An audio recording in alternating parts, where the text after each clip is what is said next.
Imaginen que estamos aquí, entre mapas antiguos, de esos plagados de bestias marinas y crónicas casi deshechas por el tiempo. Mi trabajo es intentar poner orden en una época en la que el mundo, de repente, se hizo mucho más grande. Y lo más curioso es que no se expandió solo por la audacia de los barcos o el filo del acero, sino por algo mucho más sutil: el poder de las historias. Son relatos que, fíjense, funcionaron como la brújula de un navegante, señalando el rumbo hacia lo completamente desconocido. Y es que para la gente de aquel entonces, el Atlántico no era un océano, sino el mar de las tinieblas. Era, literalmente, el lugar donde la geografía terminaba y la leyenda comenzaba. Las cartas de navegación estaban repletas de advertencias sobre criaturas imposibles y abismos sin fondo. Se había forjado, a lo largo de siglos, una auténtica barrera de miedo, levantada con relatos aterradores. Mi tarea como cronista, se lo aseguro, es ardua. Tengo en mis manos pergaminos que parecen susurrar, y debo separar el grano de la paja, la fábula más fantasiosa de los hechos que, aunque parezcan increíbles, están redibujando el mapa del mundo. La gran pregunta es esa, ¿no? ¿Qué relatos son solo un eco del miedo y cuáles son los primeros susurros de una nueva realidad? A ver, examinemos los legajos. Durante siglos, los rumores de que alguien ya había cruzado eran constantes. Las crónicas hablan, por ejemplo, del príncipe galés Madoc o del monje San Brandan en su búsqueda del paraíso. Pero claro, ¿dónde están las pruebas? En cambio, los restos de un asentamiento escandinavo en Terranova, en la tierra que ellos llamaron Vinland, son innegables, y hay hallazgos que sugieren que incluso los polinesios llegaron. Así que el desafío es distinguir el mito del viaje que de verdad ocurrió. La imaginación llenó los vacíos del océano de una forma asombrosa. Nacieron las Islas Fantasma, como Antilla, donde se contaba que 7 obispos habían fundado ciudades de oro, o la esquiva isla de San Brandán, que aparecía y desaparecía en los mapas. Para los marinos eran un terror, desde luego, pero también una tentación, un quizás que empujaba a los más audaces a zarpar directos hacia el horizonte. Y en este mar de fábulas emerge un hombre cuya propia historia parece sacada de una de ellas: Cristóbal Colón. Un explorador, sí, pero sobre todo un hombre guiado por un relato personal, un relato poderoso y a la postre profundamente erróneo. El punto crucial es este.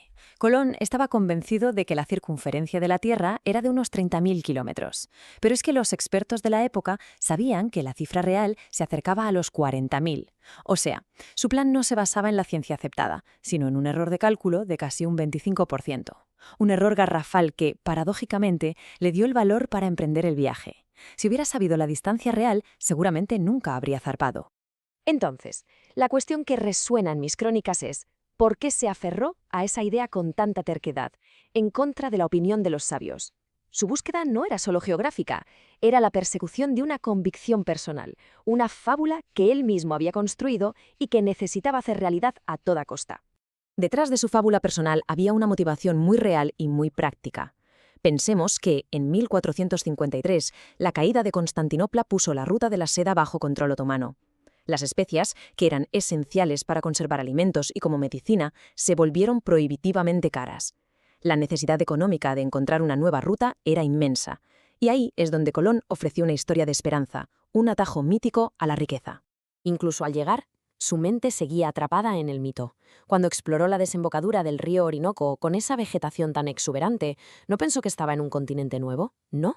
En sus escritos afirma haber encontrado el paraíso terrenal descrito en las Escrituras. La realidad estaba siendo interpretada a través de la lente de su propia fábula. Las crónicas de su regreso son reveladoras. Tras el primer viaje, no aparecieron ni las especias de la India ni los palacios del Gran Khan. Así que para justificar la inmensa empresa, nació una nueva generación de fábulas, esta vez surgidas del propio continente americano. Y así el Nuevo Mundo se convirtió en un escenario perfecto para la búsqueda de milagros. Juan Ponce de León no buscaba solo tierra, buscaba la fuente de la eterna juventud.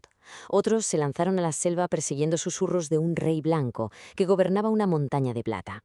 Cada rumor, cada leyenda, impulsaba a los hombres a adentrarse cada vez más en lo desconocido, en una cadena interminable de expediciones. Ahora pasemos al encuentro más trascendental de todos. Uno en el que la ambición de un conquistador chocó directamente con una poderosa profecía local, sellando el destino de uno de los mayores imperios del continente. Para entender lo que ocurrió, debemos consultar los códices de esas gentes, que hablan de Quetzalcóatl, la serpiente emplumada. Era un dios venerado, asociado a la creación y la sabiduría. Pero lo más importante era el mito de su regreso. Una antigua profecía decía que un día volvería, desde el este, por el mar, y que su llegada marcaría el fin de una era.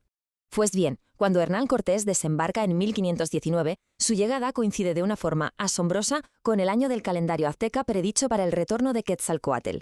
Cortés, que era muy hábil, se alía con pueblos sometidos por los aztecas.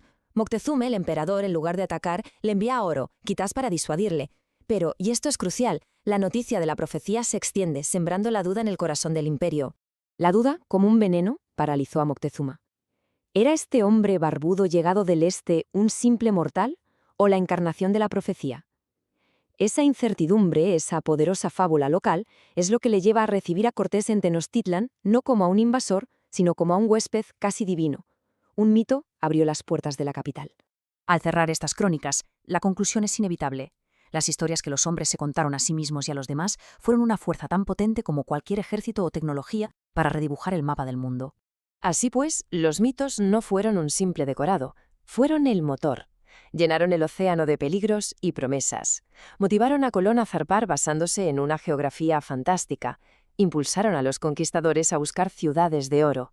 Y, finalmente, una profecía indígena determinó la primera reacción ante la llegada de los europeos. De principio a fin, las fábulas dictaron el curso de la historia.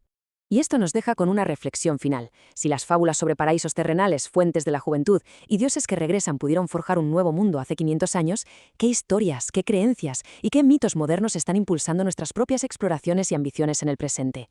La era de las fábulas, quizás, nunca terminó del todo.